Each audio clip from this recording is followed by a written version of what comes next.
નમસ્કાર. નમસ્કાર. કનુભાઈ ચૌહાણ બોલો. બોલું છું.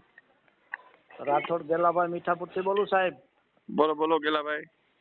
કેમ છો ભગવાન? મજામાં મજામાં. સરસ, સારું સારું. આ તમારું એક મેં કરશનભાઈ નો ને તમારા બે વિશેનો જે સંવાદનો વિડીયો જોયો ને મેં હા હા. બપોરે. આ ઓલી ધારી તાલુકા મંડળી અમરેલી જિલ્લા વાળી ને? હા, ઈ મંડળી, ઈ જિલ્લા વાળી મંડળી, આપણે ધારી તાલુકા વાળી. હા હવે આને ઘડીક લઈ લેતો. હા હા. એટલા માટે મેં તમને ફોન કર્યો છે. બોલો ને ગેલાભાઈ.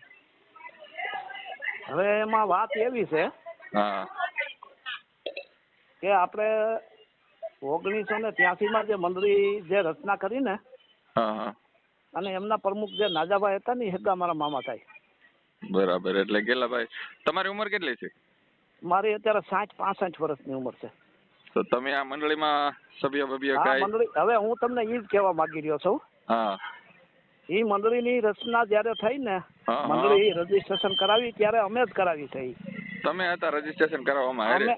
અમે હારે મગનભાઈ રાણવા, હા ઉદાભાઈ હા. મૈડા, તેથી એની દબદબા હતો તેથી એનો. ઉગા બાપા મૈડા એમ ને? હા, એ વખતમાં ઉગાભાઈ મૈડા, મગનભાઈ રાણવા, બરાબર અને અમારા ચેરમેન તેથી મૂળજીભાઈ કરીને હતા, ઝેરપરા બરાબર. સોલંકી. હા હા. બરાબર. હા અને અહીંયા મામલતદાર અમારે પરોઠામાં ભગુદાદા કરીને પટણી હતા. બરાબર. અને એ બધા અમારા સાથી મિત્રો સહકાર આપવા પડ્યા. પછી ઝેરપરા દાઉદભાઈ લલિયા, ઝેર હા આપણે દાઉદભાઈ લલિયા, એનું તો તમે ઓળખતા હો. હા હા. આ બધા સાથી મિત્રો હતા મારા મામાના બધા, અને સહકાર દેવાળા નારદ દાદા વિસ્તરણ અધિકારી હતા. બરાબર અને એક્ઝિક્યુટિવ મામલતદાર તે હતા આપણે નમસા, મિસ્ટર નમસા સાહેબ કરીને બરાબર. ધારીમાં. હા હા. અને રાજુલા પ્રાંતમાં તે હતા વાઢેર સાહેબ કરીને કલેક્ટર બરાબર. પ્રાંત. હા હા. પ્રાંત એ વખતમાં આપણે મંડળી રજીસ્ટ્રેશન કરાવેલી હા 1983માં. બરાબર. બરાબર. ત્યાર પછી અમે એ મંડળી અમને જયારે સોંપવામાં આવી ત્યારે અમને 3 હિન્દુસ્તાન ટ્રેક્ટર આપ્યા હતા. બરાબર. હિન્દુસ્તાન 3 ટ્રેક્ટર અમે લઈ આવ્યા. અમારા ફોટા સાથે બધું કમ્પ્લીટ છે, પ્રૂફ પુરાવા છે. બરાબર. હા, એ તો ખેતી સુધારા માટે, જમીન સુધારણા માટે મંડળીને મળે જ. મંડળીની દરેક વસ્તુ મળી હોય. હા, બધી વસ્તુ મળેલી છે. હા. પછી લારીઓ, સાધનો, કોદાળીઓ, પાવડા ને બુંગણ, તરફાળિયા, નાનચે ને એ બધી જે તે કાંઈ વસ્તુ હોય હા. એ બધી વસ્તુ મળેલી. પાણીના હોલ ડિગર મશીન હોતે પણ હતા. બરાબર. તો આ આ બધી ટોટલિંગ વસ્તુ હતી. અને એમાંથી અમે એ ટ્રેક્ટરો લઈ આવ્યા હતા. અને ત્યાર પછી આ લોકો તો અમારી ઉપર તળપ મારવા માટે થઈને તૈયારીમાં જ હતા. 3, 4, 5 જણા. એક આ ભાઈ કરશનભાઈ જે વાત કરતા હતા ઈ હા. મેન સૂત્રધાર છે અમારા જેડી રાઠોડ. જેડી રાઠોડ ઈ ક્યાં નથી? હા, ઈ અમારા હાલરિયાના રહેવાસી છે. અત્યારે રહે છે પ્રેમપરામાં. મારા કાકા થાય ઈ. બરાબર. એટલે ઈ મારા મામાના પાકા વિરોધમાં બધાય. અને એને આની ઉપર હડપ કરવાની પણ કઈક મોકો ગોતતા હતા. મોકો મળે તો થાય. હા હા. પછી એને ડીકે મારું સાહેબ કરીને ગાંધીનગર આપણે ઓડિટર હતા. બરાબર. પછી એની પાસે ઓડિટ કરાવી કે ભાઈ આ લોકોએ ટ્રેક્ટરો છે એ દરબારોની જમીન ખેડે છે ને આમ છે ને તેમ છે ને આ લોકો આમ છે ને તેમ છે ને. મારા મામા બીમાર હાલતમાં હતા, બહુ બીમાર થઈ ગયા હતા, ગંભીર. એટલે પેલા પ્રમુખ હતા ઈ? હા, નાજાભાઈ ભાયાભાઈ બોરીસા. ઈ તો બોરડી હમડિયાળા વાળા કે નહીં?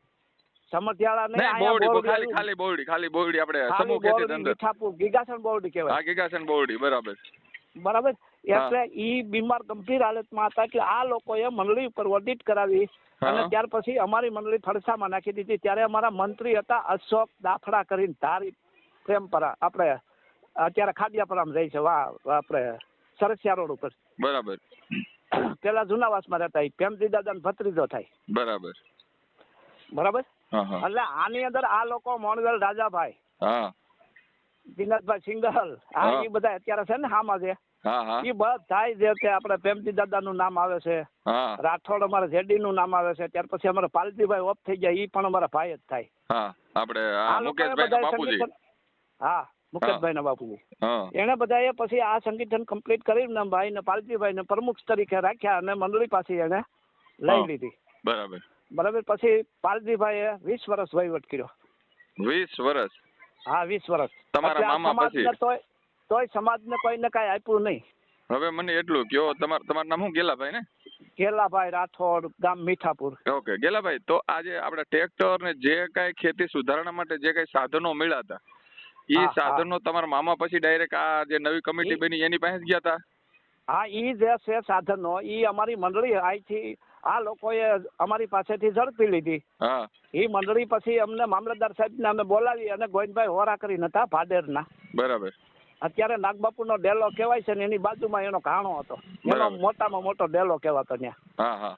ઈ સાધનો બધા અમે પછી ન્યા ઈ ડલાની અંદર મૂકી હા. અને સાહેબને સોંપીને પછી બધું વી આવ્યા. બરાબર. બરાબર. હા હા. આ બધી હકીકત બનેલી ત્યાર પછી આ મંડળી ઉપર 40 વર્ષ થયા, પછી 20 વર્ષ થયા તો અમારે ભાઈ મૂક્યા છે એ આપણો ભત્રીજો જ થાય છે અમારો. હા હા. પણ એ લોકોએ એટલા બધાને અંધારામાં રાખી પછી શું છે હા. એ કોઈને તુનતા જ નહીં, કાંઈ કોઈને તુનતા જ નહીં. સમાજ એટલે શું એમ પછી એના જે મળતિયાઓ ને બધાને કોઈને બચકા રોટલા વાળા ને બધાને હાથ વગા રાખ્યા હતા એ લોકોએ બધા લાસ્ટ આપી અત્યાર સુધી બધાને એના જેવા જે માણસો હતા એને સાથીમાં રાખીને આ બધું અત્યાર સુધી અંધારામાં સમાજને કાંઈ આપ્યું જ નહીં. બરાબર. બરાબર. એટલે હવે આમાં શું છે કે અમારો છોકરો જે મોટો મધુ છે ને એ તમારી સાથે વાત થઈ, તમારો બેનો વિડીયો છે. હા હા, પેલે ઓલા મધુરભાઈ ઓલા મચ્છર ની જેમ ઉડાડી નાખવાની વાત કરી હતી. ઈ મધુ મારો દીકરો છે. બરાબર. એટલે ઈ મધુએ આ બધું જાહેર કર્યું અને આ છોકરાઓને બધાને સંગઠન એના હોય ને બધા એમાં બધી આડાવડું કઈક લખતાય છે. એમાં આ ભાઈએ મને મુકેશભાઈ ધમકી મારી મને કે તમારો છોકરો ઈ કે આ પ્રેમજી દાદા વિશે આવું લખે છે ને ઓલા વિશે આવું લખે છે ને તમે એને કાકા સમજાવી દો નકર મને કે તમે એટલે અમારે આગળ મચ્છર કહેવા ઈ કે. બરાબર. તમારો છોકરો ઈ કે પણ છતાં અમે ઈ સત્ર ઉપર જાતા નથી એટલા માટે મેં તમને ફોન કર્યો. એટલે ઈ પેલા મૌખિક વાત મારે સરસાઈ થઈ હતી. બરાબર. સરસાઈ અમે જયારે તિથિ ઉજવી રોહિદાસ બાપાની અમાસને દિવસે ત્યારે અમે ભેગા થયા હતા ત્યારે એને મને મૌખિક એટલે એવી તો એ મૌખિક મને ધમક્યું માર્યા જ કરતો હોય કાકા આને સમજાવી દો ને કાકા આમ કરી દો ને એવું. મેં કીધું ભાઈ હવે આ છોકરા છે બધા જાગ્રત જમાનો છે અત્યારે બધા ભણેલા ગણેલા છોકરા હોશિયાર છે બરાબર. હવે એને બધાને આ બધી વાતની ખબર પડી છે એકા બીજા મેં કીધું કાપલિયું લખીને મૂકતા હોય એના ગ્રુપમાં. પછી મેં રવિભાઈને ફોન કર્યો, રવિભાઈ ના પડી કે મધુભાઈ કાંઈ મૂક્યું નથી. પછી મેં એનું સંશોધન કર્યું એટલે અમારે એક અશોક મને કે અશોકભાઈ મૂક્યું મીઠાપુર વાળા. પછી અશોક કરી નાગર છે અમારા અહીં સરપંચ છે ને ભીખાભાઈ એમનો દીકરો હતો એને એ મૂક્યું છે કાંઈક. એટલે ભાઈ મેં કીધું ભાઈ એ તો મરવાનું ને એવું તો બધું બધાને મરી જાય. મારે હોતે કાળુભાઈ નાનો ભાઈ લડતો તો એની સામે એ મરી ગયો. મારો નાનો દીકરો એક ઓફ થઈ ગયો. એ તો આપણી કસણાઈ હોય તો એવું બધું બન્યા કરતું હોય. હવે એમાં હું મેં કીધું કોઈ વાત છે એવી. એટલે એમાંથી પછી ભાઈ મુકેશભાઈ મારી સામે ઉશ્કેરાય અને વધારે જરીક મીડા ઓલું કરવા મારી મર્યાદા તોડી નાખી. બરાબર. અમારા કાળુભાઈ ના પરિવાર અત્યારે અમરેલી છે. એ બાયુ વિશે દીકરીઓ વિશે મારા 4 દીકરીઓ છે ત્યાં છે અત્યારે એની મમ્મી હોય ત્યાં દીકરીઓ હોય ને. બરાબર. એટલે એનું કહેવાનું કઈક અલગ થતું હતું પણ પછી કઈ બોલી ન હોય એટલે મને કે તમે એના માટે શું વિચાર્યું તમારી દીકરીઓ ને તમારી બાજુ ને અત્યારે અમરેલી છે એના વિશે. બરાબર. એટલે મેં કીધું ભાઈ ઈ તું કઈ કરીમાં ઈ મામલો મારો ઘરનો છે. મેં કીધું એના માટે મેં અહીંયા 15 વીઘા જમીન એના બાપને આપેલી રાખી છે. એને પાકા મકાન બનાવી દીધા છે સલેબવાળા ધાબાવાળા. સમાજને ખબર છે તારે કાંઈ વહીવટ કરવા જરૂર નથી. અને મારો પરિવાર છે હજી અમરેલી થી અહીંયા આવે તો મારા છોકરા ને ઈ છોકરા બધા મારા એક જ છે અને હજી આ મારે એક જ હાંડલે બધા ખાય છે એક જ. મેં કીધું ભાણ બેહી બરાબર. પણ એને અહીંયા નહોતું ફાવતું એને સિટીમાં છોકરીઓ ભણતી હતી ત્યાં પછી વી ગયા એટલે ત્યાં રહે છે. હવે એમાં ત્યાં બીજું તો મારે શું વિચારવાનું હોય. ના એ પારિવારિક મેટર છે તમે મોટા છો એ તો સમજી પણ એને કે આજે સામાજિક કે આખા સમાજનું જે તમે ખોટું કર્યું છે એનું શું આજે કરનાર છે ને એ મેન તો સૂત્રધાર જેડી રાઠોડ છે સાહેબ. બરાબર. આ બધાને જે સલાહ સૂચના આપી અને જય ભીમ કરી અને આખા સમાજને જે મીઠું બોલી અને જે અંધારામાં રાખીને જે ઓટલો વાળ્યો છે ને એ મેન સૂત્રધાર છે ને એ જેડી રાઠોડ છે. બધાને સલાહ સૂચના આપવા વાળો માણસ. બોલો. બરાબર. એને પોતાએ દુકાનો લીધી ધારી બજારમાં મેન બજારમાં. એ ભાઈ કાપડની ફેરીઓ કરતા હતા જેથી હાલરિયાથી ભાગ્યા દરબારુએ ઠોકાવીને તગડ્યા નથી. તેથી અહીં ધારીમાં આવ્યા ભીખુભાઈ ટીડીઓ હતા ત્યારે એને પ્લોટ અપાવ્યા બધાને. ન્યા એ લોકોએ મકાન કર્યા. મકાનમાંથી પછી ધીમે ધીમે આ ભીખુભાઈ ટીડીઓ આરે ને એમાં બધે બેહી અને થોડાક આ બધી રાજકીય બાબતમાં થોડાક પ્રસાર થયા. એમાંથી પછી આ લાઈન પકડી અને આવું બધું આજરું. અત્યારે ઈ લોકો બધા કરોડપતિ છે અને આ સમાજને રોડપતિ આમને રાખી દીધો. પણ તો કરોડપતિ હોય ને ગેલાભાઈ એ આ જમીનની જે સહકારી મંડળી રહી ને એના સભ્ય ના હોય. આનું જાહેરનામું છે ને એ બહાર પડાઈશું આપણે બરાબર છે. આ મંડળીના સભ્યો કોણ રહી કે જે ખેત મજૂર હોય એ બધા નબળા વર્ગના જે જૂના સભાસદો છે ને બધા એ બધા નબળા જ હતા. મારા મામાના જે મંડળીની અંદર જે સભાસદો ગોઠવેલા છે ને બધા એ બધા નબળા જ માણસો. કોઈને પરિસ્થિતિ ગંભીર ઝૂંપડામાં રહેવા વાળા માણસો એવા બધા ગોઠવેલા હતા. હા એ બધાને કાઢી નાખ્યા આ લોકોએ. અત્યારે તો એની આખી ફેમિલી કુટુંબ આખી મંડળી બનાવીને એની અંદર સભ્યો બધા પેઢી મંડળી બનાવી નાખી. પેઢી મંડળી બનાવી નાખી. બરાબર. અને બરાબર. ત્યારે તો એની પાસે સડી ફેરવાય વેત નતો કાંઈ. આ તો મારે કેવું પડે અત્યારે. જો અટાણે આપણે એને પ્રેમથી સમજાવી છીએ. આ ઓડિયો હું મૂકે તમને પૂછું છું, મૂકું ને? બીજું સાંભળો. હા. અત્યારે મુકેશભાઈએ જે 5-5 કરોડના જે મકાન લીધા અમરેલીની અંદર, હા, એ પછી એને 8-8 દુકાનો સલાળાની અંદર લીધી. એના બાપુજી ટાયર ખોલીને પંચર કરતા હતા ભાઈ. એની પાસે એટલું બધું તો કઈ હતું નહીં, તો આટલી બધી આવક ક્યાંથી થઈ? બરાબર છે. આ બધી આવક ક્યાંથી? આ જમીનો બધી વેચી નાખીને એના ધડક પૈસા જયારે આવ્યા ત્યાર પછી આ લોકોએ બધી આ વસવસાટ કર્યો. અહીંયા અમરેલીમાં મકાન લીધા, અહીંયા પછી દુકાનો કરી પોલીસ સ્ટેશનની સામે સલાળા. એટલે એમ. અને કોઈ પણ એના હગ્ગા ભાઈઓ છે ને ત્યાં, એને પણ આ લોકો હળ ન જડવા દીધો કોઈને પણ. હા, એ તો મને એના પરિવારના બધાના ફોન એના આવે છે. એના પરિવારના જેટલા ભાઈઓ છે ને એને તમે પૂછી જુઓ, એને કોઈને હળ ન જડવા દીધો. તો અમે તો એના લોહી ભાઈઓ છીએ, સેટાવા છીએ. બરાબર તમારી વાત. અને મને જે વધારે દુઃખ થયું છે ને એનું કારણ એ છે કે અમે જેથી અમારી પાસે પહેરવા કપડાનો વેત નતો ને થીગડા મારેલા હતા ને, તેથી આ મંડળીની રચના કરી છે. તેથી મગનભાઈના અહીંયા રોકાતા હતા 8-8 દિવસ. અમારા મામાએ રોટલા આપ્યા હતા એને બધાને. એ બોલાવે, મહેમાની કરવા આવે. અમે એને શેત્રુંજી નદીમાં નવરાવા લઈ જઈએ અને અમે એના કપડા ધોયેલા છે. બરાબર.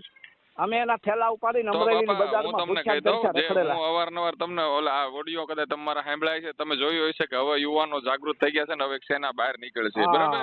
તો અમે એ જે ઉગા બાપા મહિડા જે આંદોલન અકાવતા હતા ને રિપબ્લિકન ચળવળનું, બસ એ જ સંગઠન વાળા છે, એ જ સેના વાળા છે. બરાબર. સમતા સૈનિક દળ ને અમારી આર્મી. બરાબર છે. અમે એ ઉગા બાપા જે હતા ને, એ ઉગા બાપા પછી જે ઉભો રહી ગયો ને, એ જ મુવમેન્ટ ઉપાડી છે.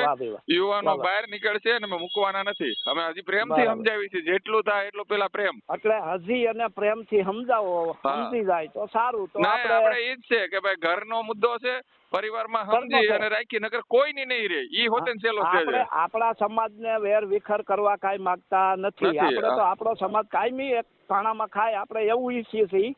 કોઈ આપણા દુશ્મન નથી. આપણે એના દુશ્મન નથી. ના, આ તો બધા સત્તાધારી પક્ષો હારે બેસી ગયા છે ને, એટલે મોટા પાડા હોય જમીન લઈ લીધી છે ને, એટલે આ બધા ખેલ છે. આ ખેલ બધા ઈ છે ને, મોટા ની હાથે સેલ્ફી પાડીને મોકલે છે, વિડીયો કરીને વિડીયો. અરે ભલે નહીં મોકલે, મોટાઓને ઉગાડા પાડીશું એ ઉપાધિ કરો મારી. બરાબર. ફોટા પાડીને મોકલે. એક દી સંસદ હારે હોય ને, એક દી ઓલા હારે હોય ને, એક દી ઓલા નેતા હારે હોય ને, એક દી ઓલા હારે હોય ને. અરે ભલે મોકલે, એમાં ઉપાધિ કરો તમે. બરાબર. હવે બીજું બાપા, ત્યાર પછી આજે એટલે મંડળી ગઈ તો ત્યાર પછી અટાણ સુધીમાં કઈ હાલ આપડા જે સાધનો આ તમે જે હિન્દુસ્તાન ટ્રેક્ટર 3 કીધા, એની સિવાયની પછી આ લોકોએ લીધો જશે ને એ બધા સાધનો અમે બધા એને હોપીને નીકળી ગયેલા છે. તો એ સાધનો ક્યાં છે? એ સાધનો વેચાઈ ગયા, એ સાધનો ખાઈ ગયા. હું ઈ જ કહેવા માંગુ. મેં એટલા માટે જ તમને ફોન કર્યો છે કે ઈ જે સાધનો હતા ઈ 3 હિન્દુસ્તાન ટ્રેક્ટર. ત્યાર પછી આ મંડળી ચલાવતા હતા તો સરકાર પાસેથી એને સબસિડી લીધી હોય. વર્ષે ને 15 લાખ રૂપિયા તો સબસિડી મળતી હોય જમીન સુધારણાની, મંડળીને જમીન સુધારણાની. બરાબર. ઈ અને આ બધી જેટલી જમીન વેચી ઈ જમીનના બધા રૂપિયા. એટલે આ બધો જે પછી બીજું શું હતું? બીજા ઓજારોમાં શું હતું? ઓજારોમાં હતા હોલ ડિગર, ખાડા કરવાના મશીન, ટ્રેક્ટરની પાછળ જોડી હોલ ડિગર આવે ને, એ હોલ ડિગરો હતા. પછી એની પાછળ લારીઓ હતી. ટ્રેક્ટરની પાછળ ટ્રેક્ટર હતા, ટ્રેક્ટરના સાધનો હતા. અને ઓલા મશીન ઈ તો કાગળ ઉપર છે ને બધું. એ તો માંગશો, આરટીઆઈ થી બધું માંગશો તમે જોવો હમણાં. અને જીગરિયા મશીન હતા પાણી કાઢવાના. બરાબર છે. પછી કુવા, આ બધી વસ્તુ હતી. બધી અમે તડકાના બધું ભરી અને અમે બધું ડેલામાં નાખ્યું હતું, આપણે ગોવિંદ બાપાના ડેલામાં. બરાબર. તો એ અટાણે બધું આ ગાય ખાઈ ગઈ, શું થયું? એવું જ થયું ને? હા, બધું ખવાઈ ગયું. કાંઈ ઈ માયલું છે ને. અત્યારે એ ટ્રેક્ટરનો વહીવટ કોણ કરે? ટ્રેક્ટરો ક્યાં છે? આ સાધનો ક્યાં છે? આ બધું શું છે એનું તમે મૂળમાંથી પૂછાણ કરો ને તો બધી માહિતી પાકી આપે. ના, એ માહિતી માંગશું તમે. અમે બધું અંદર પેલા હજી એને સમય આપ્યો છે આપણે કે ભાઈ તમે આપણે ભેગા મળીને કરવું છે, કે તમને તમારી આગેવાની કરવા માંગીએ છીએ. સમજ્યા? તો સારી વાત છે. બરાબર. નગર પછી બહાર નીકળશું જ. બરાબર. જાહું કલેક્ટર ને, મામલતદાર ને, એસપી ને જાણ કરીને જાહું કે અમારી જમીન છે, અમારે જાય. ચાલો હવે તમે ભેગા. હવે એમાં તમને બીજું કહેવા માંગુ. જેડી રાઠોડ છે એ મારા કાકા થાય. પાલજીભાઈ રાઠોડ છે એ મોટા બાપાના દીકરા થાય. મુકેશ છે ઈ મારો ભત્રીજો થાય એટલે મારો પરિવાર છે ઈ. હા. એટલે હું ઈ મર્યાદાને લઈ અને અત્યાર સુધી બધું દુઃખ સહન કર્યા કરતો હતો. આ લોકો આપણી સામે આપણને ઉલ્લુ બનાવતા હતા, અમને ભાડે એટલે દાંત કાઢે, અમારી મસ્કરી ઉડાડે, સમાજની અંદર અમારી હાથી કરતા હોય, આવું બધું અમારા વખાણ કરે ખોટે ખોટા, આવું બધું અમને બિરદાવ્યા કરે, આવું બધું બહુ કર્યા કરતા, પછી અમારા દાંત કાઢતા હોય. પણ હું ઈ બધું દુઃખ સહન કર્યા કરતો હતો. બરાબર. કે ભાઈ આ લોકો હવે કેટલું આ લોકો આમને હાક્યા કરવાના. બરાબર. બરાબર. એટલે અમે એક સંબંધના કારણે અને ભાઈઓના નાતે અત્યાર સુધી કોઈ દિવસ અમે કોઈ નબળી વાત નહીં કરી નથી. અમે તમને સાથ સહકાર દેવા તૈયાર છે. તમે બધા બહાર નીકળો એટલે તમને કહી દો કે બધી રીતે અમે અમારી તૈયારી પૂરી છે. લ્યો અમે સમાજના યુવાનો બધા બહાર નીકળવાના. આ જે યુવાનો અત્યારે જે કાંઈ કરી રહ્યા છે ને જે કાંઈ અમારે પરમાર સાહેબ ની બધું જે કાંઈ કરી રહ્યા છે ને, એની સાથે રહ્યો ને એને મદદ કરો એટલે આ બધું ધીમે ધીમે આપણા જે ગરીબ ભાઈઓ છે અમે તમને સાંભળો, અમે બધા તૈયારી છે. તમે જૂના સભ્યો જેટલા છો ને જેને મંડળીનું સ્થાપન કર્યું છે ત્યાંથી લઈને જેને જરૂર છે ને એ બધાને હારે રાખીને આપણે હાલવા માંગીએ. હા. એમાં શું હતું કે હું અત્યારે જે બોલું છું ને પણ હું એનો સભ્ય નથી. એનું કારણ શું છે કે મારે બોરડી ગામની અંદર 132 એકર જમીન પડી હતી. બરાબર. ઈ જમીન અમે ટોચ મર્યાદા ધારામાં અમે સાથણીમાં મુકાવી. બરાબર. અને સાથણીમાં ઈ જમીન ઉપર અમે 12 જણાએ માગણી કરી. ઈ જમીન અમે કલેક્ટર પાસે હુકમ કરાવેલો છે. બરાબર. કારણ કે આ મંડળીની તો અમને ખબર હતી, આ મંડળીની રચના અમે કરીને ને સભાસદો બીજા છે, બધાને ગોઠવા હતા આજુબાજુના બધા સગાવાલા ના અંતે બધા ગરીબ માણસો. બરાબર. બરાબર. બરાબર. એટલે અહીંયા શું હતું, અહીંયા દરબારું ને અમારે જૂના સંબંધો છે બહુ. મારા બાપુજી દરબારુમાં જ મોટા થયા છે. બરાબર. એટલે મેં કીધું ભાઈ આપણે દરબારુ સામે જવું એટલે શરમય થાય અને ઓલું થાય અને કદાચ કાંઈક થયું હોય તો. એટલે ઈ કારણોસર અમે આમાં નામ દાખલ કર્યા નહીં અને અમે સીધા બોરડી ઉપર માગણી કરી. બરાબર. એટલે અત્યારે ઈ જમીન મારી પાસે છે. ઈ 1983માં ઈ હુકમ મેં કલેક્ટર પાસે રાજુલા થી કરાવેલો છે. ઈ એની ઉપર 12 ખાતા છે અમારા અત્યારે. બરાબર. બરાબર. 12 ને એમ કઈક 18 જેવું છે અમારી પાસે અત્યારે. અમે 18 જણા છીએ એમાં. તો તમારા મામાના દીકરા ને એ છે ને અત્યારે બહુડીમાં? મારા મામાના દીકરા છે ઈ તેથી બધા નાના હતા. અત્યારે બધા જુવાન છે. અત્યારે તો વરેલ પરણેલા છે. અત્યારે 40 વર્ષ વી ગયા એટલે અત્યારે તો મોટા જ હોય હવે બધા. એટલે એ બધા છોકરા મોટા છે. મારા મામાના દીકરા મોટા છે. તો એ લોકો અત્યારે એ લોકો નથી આમાં કઈ પડવા માંગતા? એને નથી છે આમાં ઈ શું છે હજી આમાં બીક લાગે છે અને બધાને કે હજી આ બધું શું છે ઈ હજી એને ખબર નથી. બાકી આમ બધું જાણે છે. ઈ બધી જે કાગળો આ તે બધી જે વસ્તુ છે જે એ બધું એની પાસે હોતે હોય ને. બરાબર. એમ કાઈ વાંધો નહીં. આવીએ છીએ અમે થોડા દિવસની અંદર. હાલો. બરાબર છે. અમે આંખે થવાના હિસાબે થઈ કે ભાઈ કોણ બહાર પડે, હાવત ને કોણ મોઢામાં થૂકવા જાય કયો. આવી બાબત બની ગઈ આખી. કારણ કે આ લોકોને બીક લાગે ભાઈ સમાજમાં કાલે. કારણ કે અત્યારે સમય વયો ગયો બાપા. અટાણે હાવત છે ને તમને કહું પાંજરે પૂરાઈ જાય. માણસ ને એવું ભય બેસી ગયેલો છે કે ભાઈ આ કઈ કોને ક્યાં અથડાવે એનું શું નક્કી. એટલે આવા તો માણસો છે ઈ બહુ અંદર અથડાવે એટલે અટાણ નો યુવાન હવે સહન નથી કર્યો. અથડાવે એટલે એ અથડાઈ જાય સામે અટાણ તમને કહું. એટલે એવી વાત છે ભગવાન. બરાબર. કાઈ વાંધો નહીં. બરાબર છે. મારી તમારી વાત થઈ. વાત તમારી જે વેદના છે સમાજ વચ્ચે મૂકું છું કે આ લોકોએ સમાજ માટે આ બધું કરેલું છે ને સમાજ માટે. મારા નાના ભાઈ હતા ને કાળુભાઈ, કાળુભાઈ એની સામે કેસ લડ્યા હતા. કાળુભાઈ હારી ગયા અમારે. રાજુલા લડ્યા, ધારી લડ્યા, પછી હાઈકોર્ટમાં જવાનો હતો તો એને પોતાને એટેક આવી ગયો. બરાબર. એટલે આ મરડીની પાછળ કેસ લડવામાં એક મારો નાનો ભાઈ પણ મેં ખોઈ નાખેલો છે. બરાબર સાહેબ. બરાબર. અને છતાં ઈ સમાજ માટે કે ભાઈ સમાજને 10 વીઘા ખાલી જમીન મળે તો આપણો નબળો સમાજ છે ને તો આર્થિક રીતે થોડોક સધર બને. એ તમારા ભાઈને શું થયું હતું? એટેક આવી ગયો હતો એને. ઓકે. બરાબર છે. એટલે આમ બીજું કે તમારે ઈ હારી ગયો અને થોડાક ટાઈમ થયો અને પછી એને એટેક આવી ગયો. બરાબર છે. ઈ તો બહુ બાઉન્સ માણસ હતો. ઈ તો અત્યારે હોત તો અત્યારે ઈ બધું એની સામે અત્યારે હોત જ હતી. હા. કાઈ નહીં. તમે ઉપાધિ ના કરો. અમે આવીએ છીએ અને બધું કરીએ સંકલન અને બધું સારું થાય. બરાબર. ભલે. આભાર. આભાર. જય ભીમ.